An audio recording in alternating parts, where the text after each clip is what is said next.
चलो ऐसा लेके वहाँ दिखाओ एक बार टोटल भक्त सुमरत याद है ना, बोलो सांप से माता कृष्ण आ जाए। इसके पास ले जाओ कैमरा, बोलो। तुलसी का पेड़ा है ना बाबा, हाँ। जहाँ पे धाजा होना सामने जरूरी ले है। जाओ, बोलो। तुलसी पिंडा के पास धाजा होना जरूरी है बाबा।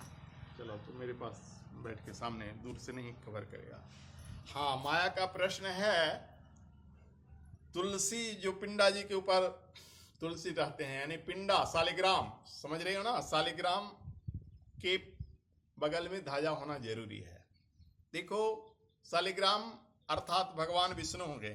सालिग्राम पिंडा जी जो है आपके यहाँ सालिग्राम है, उस विष्णु का मूर्ति जो सालिग्राम ठाकुर जी देखते हो ना, गोल गोल ठाकुर जी रहते हैं, वही हर घर में ठाकुर जी का स्वरूप पिंडा जी बनाए जाते हैं और उनके ऊपर तुलसी जी होती हैं, क्योंकि सालिग्राम के मस्तक पर तुलसी हमेशा विराजती हैं।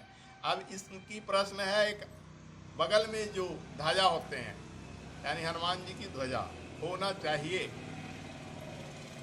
अक्सर घरों में होती है और होना भी चाहिए। अब पूछो क्यों? शास्त्रीय ढंग से विष्णु के परम भक्त हनुमान जी हैं और हनुमान जी शिव के अवतार हैं, 11वें रुद्र हैं। तो रुद्र यानी शिव विष्णु को पूजते हैं और विष्णु नारायण किसको पूजते हैं? शिव को। तो दोनों में अंतर नहीं है, दोनों एक सिक्का के दो पहलू हैं। जैसे सिक्का में एक तरफ एक लिखा होता है, एक तरफ भारत, लेकिन सिक्का होता है ना, वैसे ही भक्त, ध्यान से सुनो, सबके लिए प्रश्न है, वैसे ही भगवान विष्णु और भोले बाबा अलग नहीं है। अगर भोले बाबा के भक्त को यह विष्णु से इग्नोर करता है, नफरत करता है कि विष्णु की पूजा नहीं करेंगे, तो उसे कभी भोले की भक्ति नहीं मिलेगी। क्योंकि रामायण में खुद शिव जी कहे, राम द्रोही मम दास कहा, मम दास न कहावा, सो नरमुहि सपने निभा। जो राम से यानी विष्णु से, राम यानी विष्णु से द्रोह करता है, मेरा दास कहाएगा, ऐसा हो नहीं सकता है। वो मनुष्य मुझे सपने में भी अच्छा नहीं लगता है। और इधर राम जी भी कहते हैं, शिव बिरंची मम दास कहावा, सो नरमुहि सपने निभा। यानी शिव से अलग होकर अगर कोई मेरा दास कहलाता है, यानी मेरा सेवक कहलाता है, तो वह मनुष्य भी मुझे सपने में भी नहीं पाता है। तो विष्णु जी और शिव जी अगल बगल रहते हैं, यानी शिव के रूप में हनुमान जी, विष्णु नारायण राम भी हो गए, तो राम के परम भक्त हनुमान जी हैं। इसलिए ध्वजा होनी चाहिए, एकदम 100% होनी चाहिए। हिंदू धर्म में हर घर में ध्वजा होनी चाहिए। सनातन का प्रतीक है बजरंग की ध्वजा, और जितने भी हिंदू धर्मानुयायी हैं वे सिर्फ घरों में ही नहीं, अपने वाहन में भी, सब जो गाड़ी रखते हैं, मोटरसाइकिल रखते हैं, एक छोटी सी ही ध्वजा क्यों ना लें, उसमें भी लगाएं। इसका भी प्रमाण मैं देता हूं।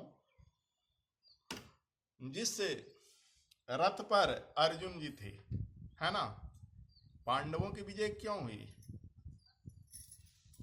क्योंकि उसके साथ विष्णु भी थे और शिव भी थे। हनुमान जी रथ के ऊपर थे और रथ चला रहे थे विष्णु जी यानी कृष्ण, है ना। जब कर्ण मारता था बाण, तो अर्जुन का 3 डेग पीछे चल जाता था, और जो अर्जुन बाण मारता था कर्ण का 100 डेग पीछे चल जाता था।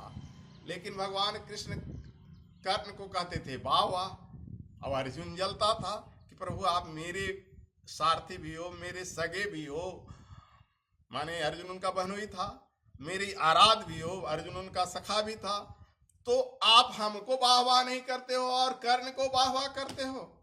तो क्या बोले भगवान कि अरे मूर्ख, तुम्हारे रथ पर तीनों लोक का स्वामी मैं हूं और ऊपर बजरंगबली हैं, उसके बाद भी ये 3 डेग पीछे चला देता है, और वो अकेला कर्ण है जिसके साथ कोई देवी देवता नहीं है। कर्ण सूर्य का पुत्र है, सूर्य भी ऊपर में है, तो वो अकेले तुम 100 डेग चला दिया, तुमसे तो ज्यादा मारा ना। तो इस आधार पर हमें अपनी वाहन पर भी, जो भी हम वाहन रखते हैं, गरीब हो अमीर हो, कार रखें, मोटरसाइकिल रखें या टोटो ऑटो रखें, लेकिन अपने वाहन में भी बजरंगबली की ध्वजा जरूर लगाएं। अपने घरों में बजरंगबली की ध्वजा लगाएं, अपनी छत पर बजरंगबली की ध्वजा लगाएं और पिंडा जी यानी शालिग्राम जी के बगल में बजरंगबली की ध्वजा जरूर लगाएं। जय श्री राम, हरिओम।